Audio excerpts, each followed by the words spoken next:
हाच आपला उमेदवार समजून प्रत्येक कार्यकर्त्यांनी कमळालाच मतदान मिळावे या दृष्टीने जोमाने कामाला लागावे असे आवाहन आमदार देवेंद्र कोठे यांनी केले।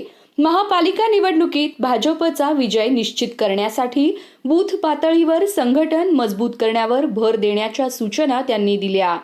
पक्षाचे धोरण, सरकारची विकास कामे आणि नेतृत्व जनतेपर्यंत प्रभावीपणे पोहोचवण्याची जबाबदारी कार्यकर्त्यांची असल्याचेही त्यांनी सांगितले।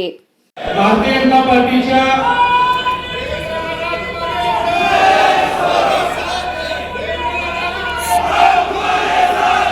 सर्वांना विनंती आहे की भारतीय जनता पार्टी आणि देवेंद्र फडणवीस साहेबांच्या नावाची घोषणा झाली पाहिजे।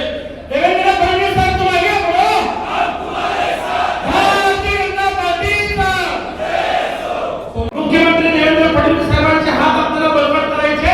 जो काही सोलापूरचा विकास झाला आहे तो आदरणीय फडणवीस साहेबांच्या माध्यमातून झाला आहे आणि अपेक्षित असलेलं सोलापूरकरांना अपेक्षित असलेले काम पूर्ण करण्याची ताकद